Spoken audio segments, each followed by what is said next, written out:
नमस्कार दोस्तों, कथा वार्ता में आपका स्वागत है। आज प्रस्तुत है कहानी कोयला भई न राख। दोस्तों, कहानी को अंत तक जरूर सुनिएगा और कहानी पसंद आने पर वीडियो को लाइक और चैनल को सब्सक्राइब जरूर कीजिएगा। तो शुरू करते हैं आज की कहानी कोयला भई न राख। दुल्हन, देखो ये तुम्हारे चचिया ससुर हैं, इनके पैर छुओ। ये सबसे बड़ी वाली ननद हैं, ये मझली वाली हैं, और देखो ये रमेश की दुल्हन है। अरे अरे, इसके पैर क्यों छू रही हो? ये तो रिश्ते में तुम्हारी देवरानी हुई ना। नव ब्याहता मैं घूंघट की आड़ लिए निर्देशानुसार पैर छूने का कार्य मशीन बनी किए जा रही थी कि बीच में सबको हंसने का मौका मिल गया।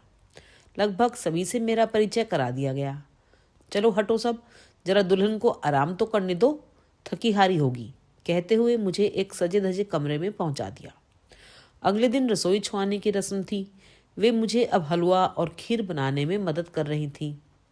सुबह मंडप में भी वही कुछ रस्में करवा रही थी, अब मुझे टेबल पर परोसने में मदद कर रही थी। देखो दुल्हन, अब घूंघट किए रहोगी तो किसी को ठीक से देख नहीं सकोगी और हो सकता है गिर भी जाओ। यहाँ वैसे भी घूंघट का रिवाज नहीं है। घूंघट का रिवाज तो मेरे ससुराल में था। अपनी शादी के बाद मैं 3 दिन रही और किसी का चेहरा नहीं पहचान पाई थी। तुम्हारा नाम सुधा है ना? मैं तुम्हें नाम से ही बोलूँगी। वे बोलती जा रही थी और लगातार कुछ न कुछ काम भी कर रही थी। घूंघट के गिरते ही मैं सबसे पहले उन्हें ही गौर से देखने लगी थी। दुबली पतली, लंबी, छरहरी, खिलता रंग, कमर से नीचे तक बल खाती सी लंबी चोटी, चेहरे की मासूमियत और सलोनापन उम्र का अंदाजा लगाने में बाधक हो रहे थे। कनपटी के बाल सफ़ेद, अलबत्ता कुछ बताने को उत्सुक हो रहे थे। शादी वाले घर के अनुरूप सुनहरी बॉर्डर वाली हरे रंग की सिल्क साड़ी व कुछ जेवर उनके तन की शोभा बढ़ा रहे थे। माथे पर सिंदूर की रेखा मुझ दुल्हन से कोई कम नहीं थी। कुल मिलाकर बहुत ही आकर्षक व्यक्तित्व लगा। कल से आज तक में मैं उनको ही सबसे ज़्यादा काम करते या करवाते देख रही थी। बाकी लोग या तो थकान उतारने की मुद्रा में थे या वापसी की तैयारियों में व्यस्त। वे सबके लिए रास्ते का खाना पैक करा रही थीं, जो शादी निपटने पर जाने की तैयारियों में मग्न थे। उस बीच मेरी सास मेरे मायके से आए हुए उपहारों को ठिकाने लगा रही थी। भाभी, मैंने पूजा घर को समेट दिया है, देखिए भंडार में ये खराब हो जाएगा, इसे बाहर रख देती हूँ। अरे कोई हलवाई को सब्जी का थैला तो पहुंचा दो। इस डिब्बे को किसने यहाँ रख दिया है? कोई गिर जाएगा तो। भैया कहाँ हो? तुमसे कोई मिलने आए हैं। उनकी आवाज़ और उपस्थिति हर जगह मालूम हो रही थी। बाद में मैंने अपने नए नवेले पतिदेव से जब पूछा वे कौन हैं, सबसे तो परिचय हुआ पर उनसे नहीं। कौन वो? अरे वो तो कम्मो बुआ हैं, उन्होंने बहुत लापरवाही से कहा, और उसके बाद ये जा और वो जा। अब फूफा जी किधर हैं या कौन हैं, ये अनुत्तरित रह गया। शाम तक शायद वो भी चली गईं, पर 4-5 दिनों के बाद जब पगफेरों के लिए मैं भाई संग जा रही थी तो बुआ जी फिर दिखाई दे गईं। कभी मुझे देने के लिए लड्डू का दौरा बांध रही थी तो कभी मेरे भाई को विदाई दे रही थी। एक बात मैं आज गौर कर रही थी कि शायद वे मुझसे कुछ कहना चाह रही थीं। हर थोड़ी देर बाद मेरे पास आती, मेरी हथेलियों को थाम कहती सुधा, फिर इधर उधर देख चुप हो जाती। उनकी आंखों की बेचैन पुतलियां भी कुछ कहने पूछने का आमंत्रण दे रही थीं। मैं भी लौटने की हड़बड़ी में थी, उनको ज़्यादा तवज्जो नहीं दे पाई। मायके लौटने के कुछ दिनों के बाद मैं अपने पतिदेव संग उनकी पोस्टिंग पर चली गई। वहीं मेरी सासू माँ भी आ गई। एक दिन मन में बुआ जी का कीड़ा कुलबुलाया तो मैंने उनसे पूछा, बुआ जी कहाँ रहती हैं? शादी वाले एल्बम में फूफा जी कौन से हैं? वो कितना काम करती हैं? मैंने देखा सासू माँ मुझे अनसुनी कर इधर उधर हो गईं। फिर मैं ध्यान देने लगी कि बुआ जी की चर्चा करने पर घर में कोई कुछ बताना नहीं चाहता है। एक तरह से समझ में आने लगा कि उनकी चर्चा पर सब कतराने लगते हैं। बहरहाल जीवन में इतना कुछ घटित हो रहा था कि बुआ जी जल्द ही नेपथ्य में चली गईं। जिज्ञासाओं के मंच से जिंदगी की व्यस्तताएं यूं करवट लेने लगीं कि बुआ जी जैसे बहुत से लोग स्मृति वन में अपने पदचाप सहित गुम हो गए। ससुर जी की भी दूसरे शहर में पोस्टिंग थी, सो पुश्तैनी घर जाने का मौका एक आध वर्ष नहीं लगा। उस वक्त मोबाइल फ़ोन अस्तित्व में आया भी नहीं था। मैं नौकरी के साथ साथ अपनी गृहस्थी में भी पूरी तरह रम चुकी थी। हाँ, बुआ जी सबकी बातचीत में हवा के झोंके की तरह कभी कभी आती जाती रहती। एक बार मेरी तलाकशुदा दुर्वासा सदृश्य बड़ी नंद की बातों में कम्मो बुआ मेरे लिए फिर जीवंत हो उठी, जब उन्होंने कहा, मुझे तुम लोग कम्मो बुआ मत समझना। अच्छा हुआ जो मैंने अपनी पढ़ाई पूरी कर ली, वरना तुम सब मुझे भी कम्मो बुआ बनाकर ही छोड़ते। उस दिन दीदी ने स्मृतिवन से बुआ जी को खींच कर बाहर ला ही दिया। मन में घुमड़ने लगा, जाने वे क्या कहना चाहती थी उस दिन। दरअसल बात हो रही थी मेरे साथ किसी महिला की रहने की, क्योंकि मेरी गर्भावस्था का अंतिम चरण था। ननद रानी को किसी ने कहा भी नहीं था, पर वे यूं ही सेल्फ प्रोटेक्शन में शायद शब्द बाण छोड़ चुकी थी। दीदी, क्या हुआ था कम्मो बुआ को? आपने जो ऐसा कहा। बुआ के बारे में अपनी समस्त उत्सुकताओं को मन की डिबिया में दबाए मैंने यथासंभव एक नन्हा सा प्रश्न उछाला था ननद रानी की ओर। उनकी तुनक मिजाजी और गुस्सैल स्वभाव का परिचय सूत्र मुझे पूर्व में अनुभव हो चुका था। बोलकर मैं स्वयं उधर से मुख मोड़ चुकी थी, क्योंकि मैं खानदान के इस व्यवहार से परिचित हो चुकी थी कि बुआ के बारे में कुछ पूछा जाए तो झट उल्टे दिशा में मुड़ जाना है। परंतु इस बार तो सिर्फ बोल ही नहीं फूटे, बल्कि ज्ञानवर्धन भी हुआ। दीदी ने उस रहस्यमयी पर्दे को अनावृत कर ही दिया। उस दिन जाने किस मूड में थी। बुआ 14 साल की थी जब उनकी शादी हुई। उनके पति तब 19-20 साल के रहे होंगे। उनके रूप की चर्चा बचपन से ही थी। घर की बाकी बहनें ईर्ष्या करती थीं उनकी सुंदरता पर। एक विवाह समारोह में देखकर उनकी सास ने वहीं हाथ में अपने कंगन खोलकर पहना दिए थे और लड़की को रोक लिया था कि कोई और ना इसे अपनी बहू बना ले। दूसरी बहनों के वरसंधान में जहाँ दादा ससुर की एड़ियाँ घिस गई थीं, वहीं सबसे छोटी कमला को बैठे बिठाए इतने बड़े घर से रिश्ता मिल गया था। इन सब के बीच उनकी कम उम्र को ले किसी को भी कोई फिक्र नहीं हुई थी। बहनों की आंखों का कांटा बन गया कम्मों का सौभाग्य। शादी में अभी कुछ महीने थे, पर भाभी ससुराल से आए दिन कोई ना कोई आता, उनसे मिलता और कुछ नेक पकड़ा कर ही जाता। भाभी सास भी 2-3 बार चक्कर लगा गईं और जब आती कम्मों के लिए महंगी साड़ियाँ, गहने और उपहार लेकर आती और अपने हाथों उन्हें सजा संवार कर निहाल होती। नहीं आए तो बस उनके भावी पति। 14 वर्ष की बालिका अपने नए गहनों कपड़ों में ही मगन थी कि शादी का दिन करीब आ गया। शादी बहुत धूमधाम से हुई थी। घर खानदान में वैसी वैभवशाली बारात नहीं आई थी। दादा ससुर ने भी दिल खोलकर स्वागत सत्कार किया था। सबसे छोटी बेटी की विदाई जो थी, बारात 3 दिनों तक रखी गई थी। हर दिन चारों वक्त अलग अलग मेन्यू और मिष्टान की व्यवस्था की गई थी। कम्मो बुआ के पति जब दरवाजे पर आए तो एक साथ कितनों के दिलों पर सांप लौट गया। कमला बुआ से पहले वाली बहन के मुंह से निकल भी पड़ा था, बाबूजी को मेरे वक्त इस लड़के का पता क्यों नहीं चला। दूल्हे को परिश्ते वक्त दिए की लौ से पान पत्ते को कुछ अधिक ही सेक लिया था, जिसने नवेले दूल्हे के गोरे मुखड़े पर जलने के लक्षण उभारने में कोई कसर नहीं छोड़ी और अपनी दिल की भावना को उसके गाल पर परिलक्षित कर ही दिया। दर्द से तिलमिलाकर सहम कर उसने भरे नैनों से उन्हें देखा था। एक विद्रूप सी हंसी के साथ मजली बुआ ने आरती परिछावन का थाल किसी और को पकड़ा दिया था, अपनी चमड़ी और दिल के रंग को अपनी करनी से चरितार्थ करते हुए। जयमाल का रिवाज नहीं था।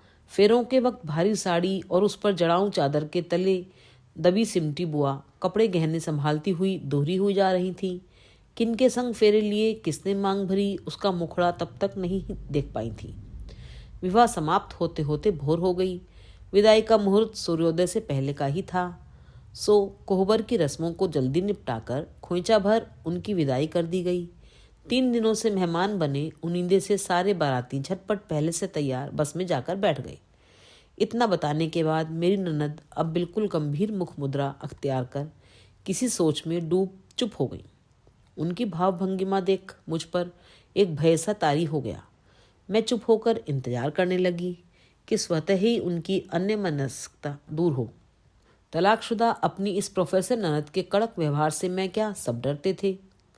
पर मैंने महसूस किया कि जब से मैं गर्भवती हुई थी, इनका व्यवहार मेरे प्रति दिनों दिन नरम होता जा रहा था। आए दिन वे अपने शहर से इधर का चक्कर लगाने लगी थीं। उसी मुलायमियत का ही नतीजा था जो मैं बैठी उनसे बुआ जी के विगत को जान रही थी।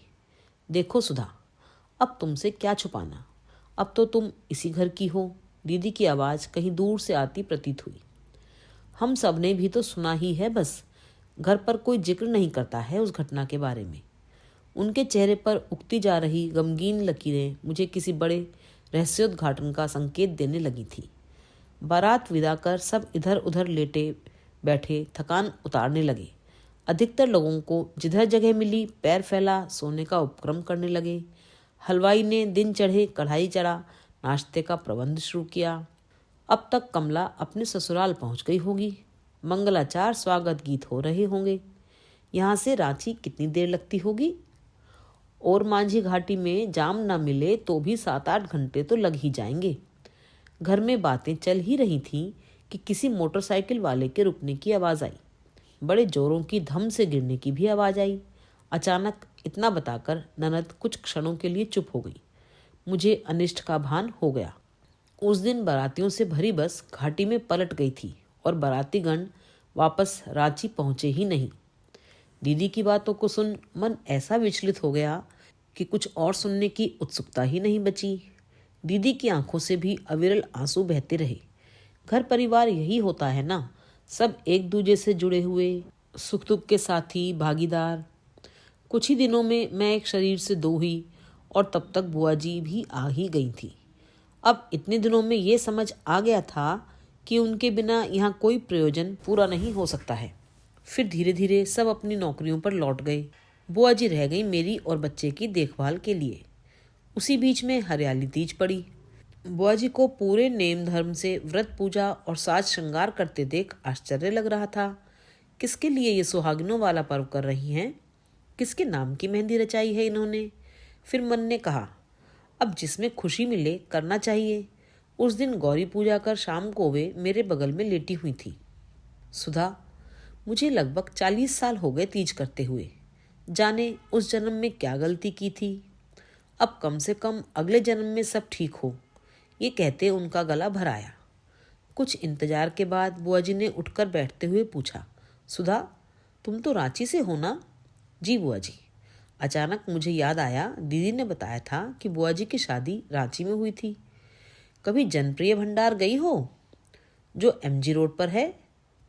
आंखों के सामने दुकान तैर गई। मम्मी तो महीने का सामान वर्षों से वहीं से लेती थीं। दरअसल दुकान मालिक से पापा मम्मी का दोस्ताना व्यवहार भी था। जब से जाना था कि तुम रांची से हो, मुझे बहुत उत्कंठा थी तुमसे जानने की कि वो कैसे हैं। उपवास के बाद क्लांत चेहरे पर एक स्पष्ट लज्जा की किरण परिलक्षित थी। कौन बुआ जी? आश्चर्य अपनी सीमाओं को अतिक्रमित करने को आतुर था। जो उसके मालिक हैं वही तो तुम लोग के फूफा जी हैं। क्या फूफा जी? पर दीदी ने कहा था। तुम्हें तो पता ही होगा कि अपनी शादी में मैं साक्षात यमराज ही साबित हुई थी। ससुराल की देहरी पर पांव धरने के पूर्व ही मेरी सास, नंदों और जिठानी की मांग उजड़ चुकी थी। सच, मैं पूरे बारातियों के लिए मौत का सामान ही साबित हुई। ऊँघते उनिंदे ड्राइवर की गलती की सजा मुझे ताउम्र भोगनी है, पर अपने पति के लिए तो सावित्री साबित हुई ना। उन 4 छोटे बच्चों के लिए भी तो मुझे जीवनदायिनी समझना चाहिए, जो मेरे साथ कार में थे और सकुशल घर तक पहुंच गए। और मैं अब तक समझ रही थी कि फूफा जी भी। इसी से करती हूँ तीज, पहने रहती हूँ मंगलसूत्र और सिंदूर, ताकि जिनके साथ फेरे लिए थे वो सकुशल रहें। मैं तो उन्हीं लाल कपड़ों में गठरी बनी बैठी रह गई उस आंगन में, क्षत विक्षत शरीरों और क्रंदन के बीच। गुनहगारों की तरह हर आंसू की छड़ी से पिटती रही, हर प्रत्यार्पित दोष से हथेलियों की मेहंदी रगड़ती सुनती रही। चौथे दिन मुझ घोषित ठुकराई हुई अशगुनी को तीनों भाई उठाकर लेते आए। बाबूजी तो उस दिन खबर को सुन जो गिरे, फिर उनकी अर्थी ही उठी। भाइयों ने न सिर्फ अपनी गृहस्थी में मुझे जगह दी, बल्कि जायदाद में भी हिस्सेदारी दी।